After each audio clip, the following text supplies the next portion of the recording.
நாம் பணத்தை மதிக்கிறோமா? இப்படி ஒரு கேள்வி கேட்டால் சட்டென நாம் என்ன சொல்லுவோம்? என்ன கேட்கிறீர்கள்? பணத்தை மதிக்கிறோமாவா?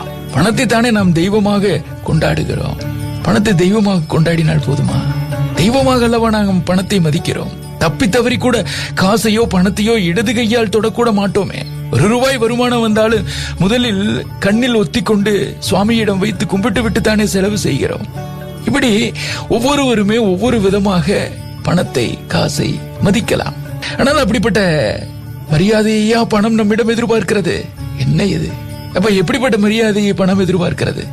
பணம் எதிர்பார்க்கிற மரியாதையே வேறு. அழகாக சொல்லுவார்கள் பெரியோர்கள், குழந்தைக்கு நாம் ரொம்பவே செல்லம் தருகிறோம் வைத்துக் கொள்வோம். திட்டவோ அடிக்கவோ மாட்டோம். யாராவது மிரட்டினால் அவ்வளவுதான், உடனே சண்டை போடுவோம். எங்க பாப்பா எதை கேட்டாலும் உடனே வாங்கி கொடுத்து விடுவோம். அப்படியெல்லாம் சொல்லக்கூடிய ஒருவர் குழந்தையை பள்ளிக்கூடத்திற்கு அனுப்பவும் இல்லை, பாடம் ஏதும் கற்றுத்தரவும் இல்லை. காரணம், எங்கள் பாப்பா செல்ல பாப்பா, நாங்கள் திட்டவோ அடிக்கவோ மாட்டோம். அப்படி என்று சொல்லி பள்ளிக்கூடத்திற்கு அனுப்பவும் இல்லை, பாடம் ஏதும் கற்றுத்தரவும் இல்லை என்று வைத்துக் கொள்வோம். அந்த குழந்தை எப்படி வளரும்? அறிவாளியாக வளருமா, இல்லை புத்தி இல்லாத குழந்தையாக வளருமா? புத்திசாலியாக இருக்காது என்பது நமக்கு புரியும் இல்லையா?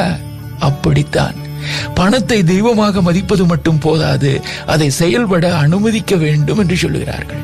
எப்படி செயல்பட அனுமதிப்பது? ஒரு கேள்வி எழும் இல்லையா?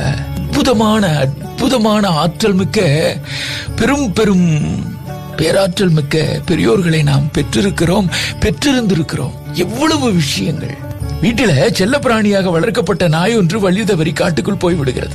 அது அங்கே ஒரு காட்டு நாயை சந்திக்கிறது. உணவுக்காக தினமும் ஓடி ஆடி வேட்டையாடுகிறது காட்டு நாய். வீட்டு நாயோ பழக்கம் இல்லாததால் அப்படியே சுற்றி வருகிறது, இழைத்து போகிறது. அப்போது காட்டு நாய் அந்த வீட்டு நாயிடம் கேட்டது, இப்படியே சும்மா இருக்கிறாயே, உணவு எப்படி கிடைக்கும்? வீட்டு நாய் பெருமையாக சொன்னது, நான் இருந்த இடத்தில் பல வகையான உணவு என் இடம் தேடி வரும்.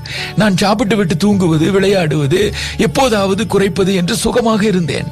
காட்டு நாய் சொன்னது, அவ்வளவு சுலபமா வாழ்வது?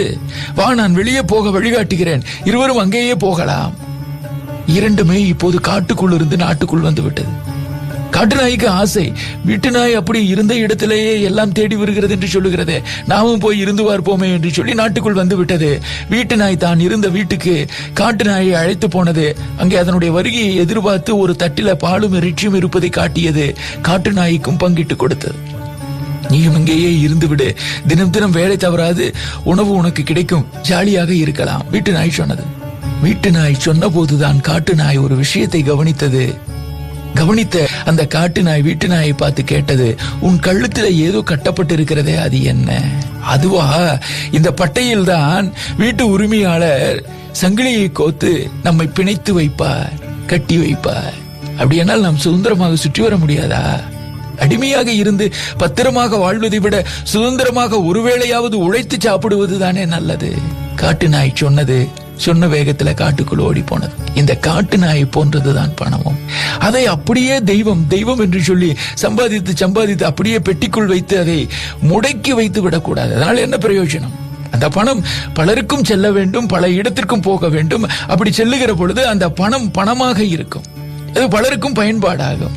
அப்போ பலருக்கும் பயன்பாடாகிற செல்வத்தை நாம் வைத்தோம் என்று சொன்னால் அந்த செல்வம் நம்மை செல்வத்தோடு வைத்திருக்கும்.